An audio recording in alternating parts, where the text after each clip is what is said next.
Remember that scene when the Saja boys are about to steal everyone's souls and feed them to Gima? Yeah, the one where the giant TV on the skyscraper is broadcasting the news. Now watch closely. This happens so fast, most people completely miss it. Right before the Saja boys cut the feed and hijack the broadcast to go live, there's a split-second frame. And in that tiny moment, you can actually see their faces distorted, almost demonic. They look possessed, twisted, like actual monsters hiding behind human skin. Most people blink and miss it, but once you see it, you can't unsee it. It makes their whole soul-harvesting mission way creepier than it already was. Remember the scene where Mira and Zoe take Roomie to the doctor to fix her voice? On the surface, it looks like a pretty normal scene, but if you pause and really study the walls of that office, you'll see something insane. Those aren't just random photos decorating the room. No, look closer. Most of them are actually the Saja boys, and not the demonic versions we see later. These are old pictures, all of them with natural black hair, looking completely human.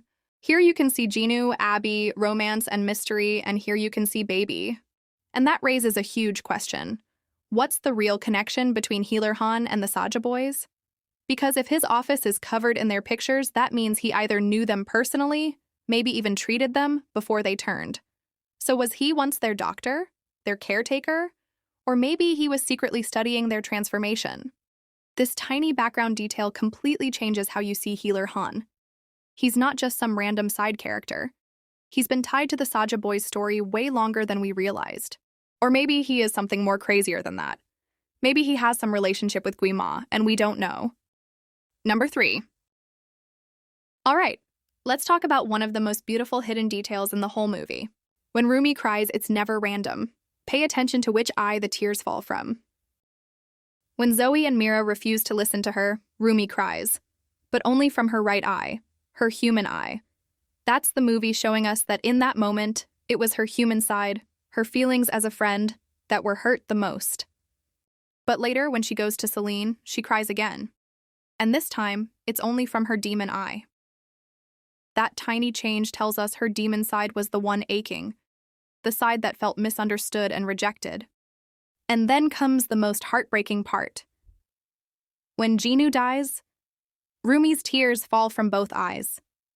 Her human side and her demon side, both in pain at the same time. It's like her entire being is shattered. That moment proves how deeply she loved Jinu. Enough that every part of her, human and demon, was destroyed by his loss. If this hit you too, smash that like, and do me a favor, tell me in the comments who is your favorite Kpop Demon Hunter character. Don't worry, I'm gonna wait for you till you finish.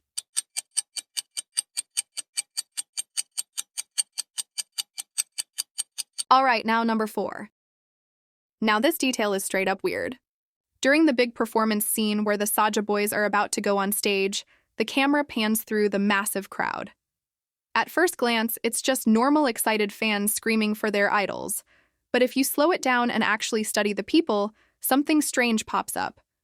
There's a guy wearing a t-shirt with Guima's name printed on it. Yeah, Guima. And here's why that makes no sense. At this point in the movie, the people don't even know who Guima is. Even if they just learned about him in this exact moment, there is no way someone had time to design, print, and rock a full-on Guima shirt to the concert. So what's going on here? Is it a production mistake, or is it actually a hidden clue? Okay, now here's a detail that almost everyone ignores, but it's one of the smartest touches in the whole movie. During the Saja boys' performance, look at the massive logo behind the stage. It's a lion. Most people see it, think it looks cool, and move on. But if you actually dig into it, that lion logo is not random at all. See, the word Saja in an old form of Korean can actually mean lion. But here's the twist. The same word Saja can also mean reaper. And suddenly, it all makes sense. The Saja boys are dressed like grim reapers with those long black outfits. Their stage literally has a lion symbol. Put it together, they're both lions, powerful predators, and reapers stealing souls. That logo is basically their whole identity hidden in plain sight. It's the kind of detail you'd never catch unless you slowed the scene down and did the research. But once you know it, the Saja boys' performance feels 100 times more intentional and way more sinister. Okay, now check this out. This one almost slips past everyone. There's that scene showing fans waiting outside all night for Huntrix's autograph, right? At first glance, it just looks like normal, super dedicated fans freezing and camping out. But if you slow it down, you'll notice something insane. The Saja boys are actually out there too. Yeah, the Saja boys are wrapped up in those bags, blending in with the crowd the whole night. Biggest fans. No wonder they were so tired after finishing this. Alright, this one is pure mind-blowing if you actually slow it down.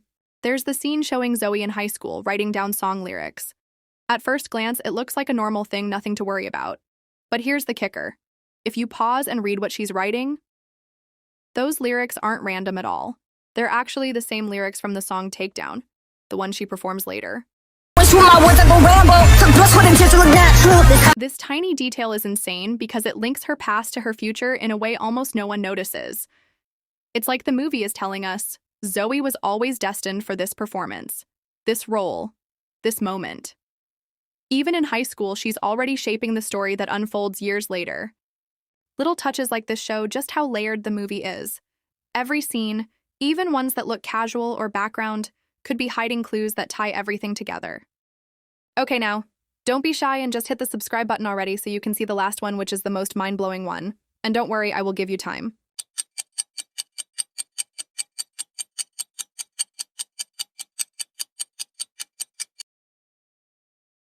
Honestly, this is one of the smartest pieces of visual storytelling in the whole movie. During Huntrix's performance, pay attention to the background.